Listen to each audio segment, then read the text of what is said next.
Wouldn't it be awesome if there was a game like this, but I don't know, like set in space?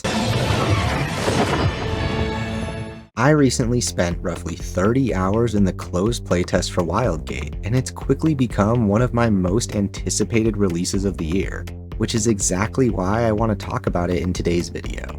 Now, technically, Wildgate is a multiplayer first-person spaceship extraction hero shooter battle royale, but that's a mouthful, and as others have said, it's basically Sea of Thieves in space.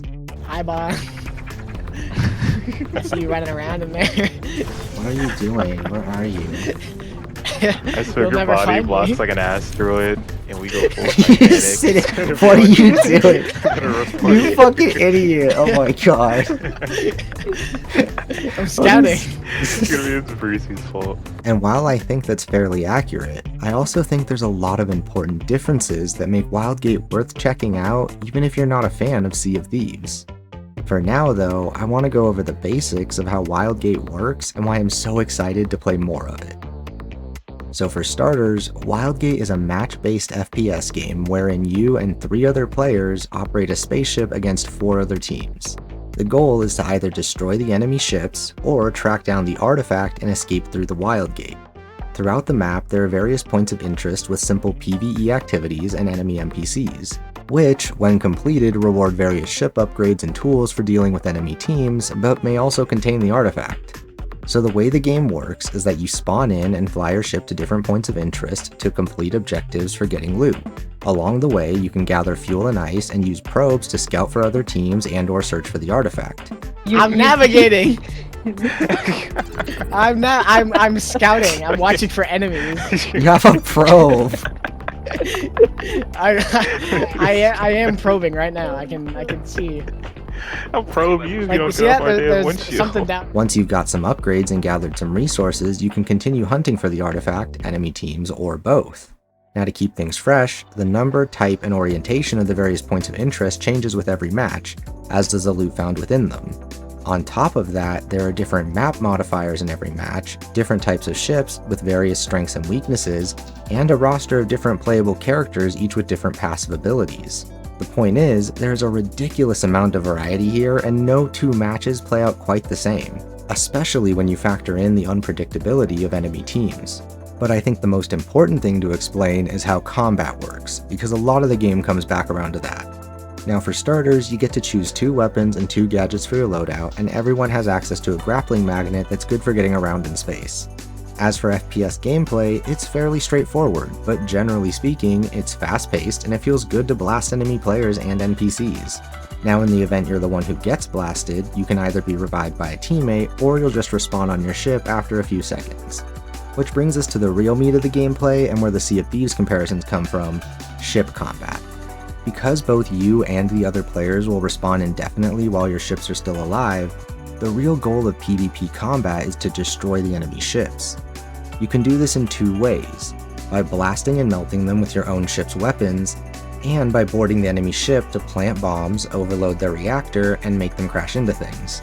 Now, ships have a decent amount of health, and fights can go back and forth for an extended period of time as you trade turret shots and board each other's ships to either deal damage, steal weapons and upgrades, or just cause chaos. Alongside all of this is a decent amount of resource management, as having more ice coolant to heal or more fuel to boost with can make all the difference in more drawn out battles. But let's talk about why I like this game so much and what I think it does better than Sea of Thieves. For starters, I think the game being focused on PvP and having individual matches with a win condition really keeps the game consistently fresh and engaging. Sea of Thieves can have some awesome moments, but oftentimes you'll be doing repetitive PvE content in hopes you come across players, or just repeatedly queuing into 1v1 ship battles. Wildgate, on the other hand, with its PvP focus and its match-based structure, is great at organically forcing confrontation between players, while retaining an objective that punishes teams who treat it just like a deathmatch.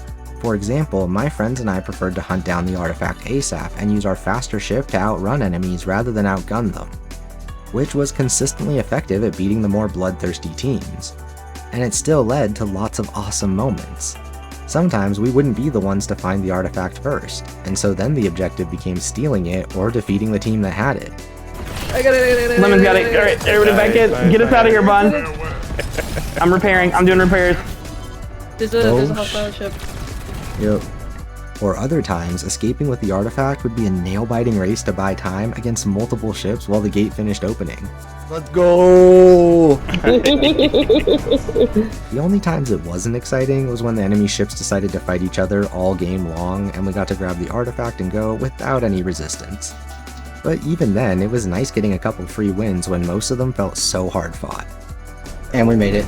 GG's, another win. It's 2 in a row. Another great change to the Sea of Thieves formula is the hunt for loot to make your ship better. The in-match progression does feel a lot like that of a battle royale, but more significant, given many of the things you can find are completely game-changing. Having the shock field to counter enemy boarders or a tractor beam to pull an enemy ship within range of your laser ram can make all the difference in a fight, and it makes the choice of when and where to bother looting actually feel important. Let's grab all of the reactor cooling. Put one on like every side like a Beyblade. I mean, that's what they did, yeah. Though my personal favorite element of Wildgate was how much agency and impact you can have as the pilot. Between managing your shields and boost, the effectiveness of using both asteroids and fog for cover, and the power of laser rams, being a good pilot is a lot more involved than simply getting a good angle for shooting the enemy. I spent most of my time playing as our team's pilot and never once felt like it wasn't engaging enough or like I needed more stuff to do.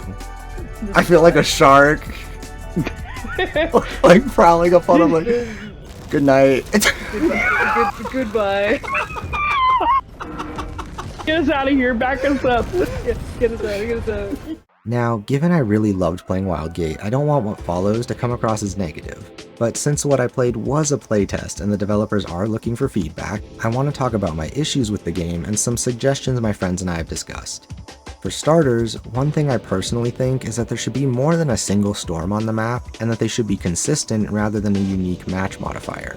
Between obscuring vision and preventing boarding, it's a great hazard that can be used in a number of different ways. And I think it would make sense to consistently place multiple high loot points of interest within the storms. Then just disperse storm shields more liberally throughout the lower level points of interest to compensate. I also think that ships should generally spawn further apart. And together, I think these changes would prevent the game from so quickly turning into a deathmatch and get more teams consistently engaging with the hunt for loot and the artifact. As for other small things I think can and definitely should change before the full game's release, there's several I want to mention. Ships feel too slow in general, and the two larger ships feel like they're made for a larger crew size despite every ship being built for 4 players. There also needs to be some obvious tuning done to various ship and player tools. The semi-auto pistol has no fire rate cap, so PC players were just binding fire to scroll wheel and deleting everyone. On top of that, the personal shield wall feels especially strong. The sniper cannon feels particularly overtuned, and as much as I love it, the same can probably be said for the laser ram. Then we get to boarding, which simultaneously feels too strong and too weak. Time to kill for players is a bit too short, and it makes both winning and losing in FPS combat feel unsatisfying at times. As an individual or even a pair, it can often feel like the short time to kill really hampers any staying power boarders have on the enemy ship. But if 3 or god forbid all 4 players board your ship, they can easily spawn camp you to the point of unfairness. I think that in general, a longer time to kill will help with this, but I also think that to compensate, there should be a slightly longer respawn timers for dying on an enemy ship. As for other changes to boarding, overloading the reactor should probably do more damage because by comparison, it feels way more important to steal ship components or hit the brakes. And speaking of stealing ship components, there should probably be a character who can hear when ship components are in the process of being taken or bombs are being installed. Like maybe the ship defender with the giant ears? Now if there's one thing I'd like to see changed that probably isn't fair to ask for, it'd be the addition of rotational movement for both players and ships. Right now, you're always oriented correctly. There's a top and bottom of the map, and you can never be upside down. You can't pitch your ship up or down to do a flip and get behind someone chasing you. And you can't roll left or right to adjust how tight you turn.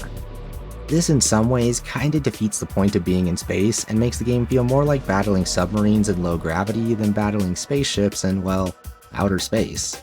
The reason I don't think it's fair to ask for this though comes down to just how much else would have to change to accommodate for this particular change. And the game honestly feels damn near ready to launch, so I don't imagine they are planning to make any major changes like that. Now having said all that, I really do think Wildgate is something special, and the premise alone makes it worth getting excited for.